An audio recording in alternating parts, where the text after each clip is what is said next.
Hi, my name is Lenny Arroyo.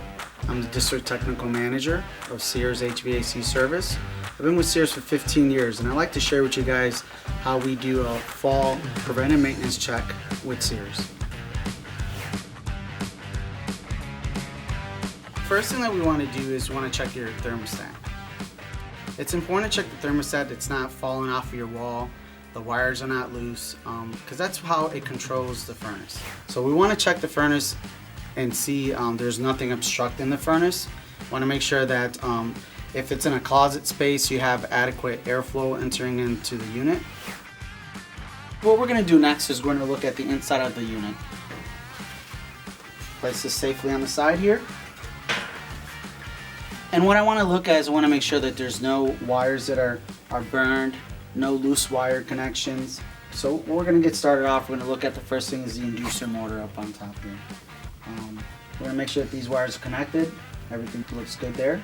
We're going to check the gas valve itself. Everything's looking good here.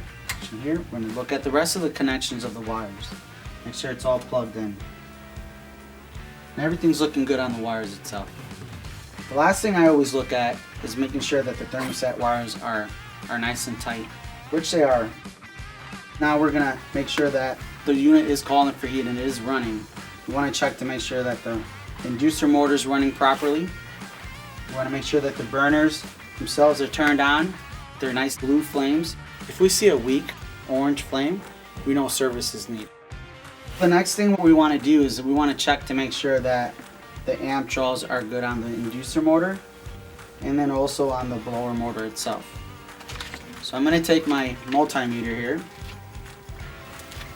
get this set up. Every Sears technician will be looking at your amp draws, making sure your currents are properly designed. If you have a loose wire or it's a break in the wire, you're going to end up not having any type of heat, and then you'll end up calling us for service. The next step after that, we want to check the filter. Now this filter happens to be a media filter. This one lasts about 6 to 8 months. The most common filters out there are the 1-inch filters.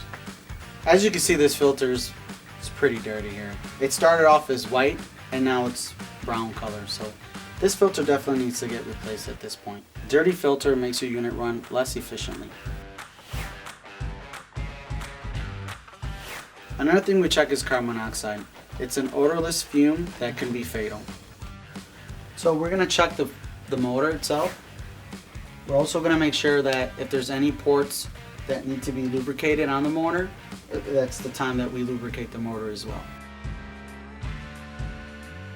The wires look good, the motors are looking good. So the next step that we do is we clean the unit with the vacuum cleaner. We want to make sure that the bottom is all clean. We want to make sure the top is all clean. It does help to prolong the life of the unit.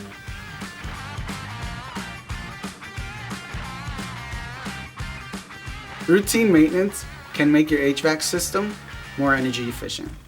Give your HVAC a little TLC. We're only a few clicks away.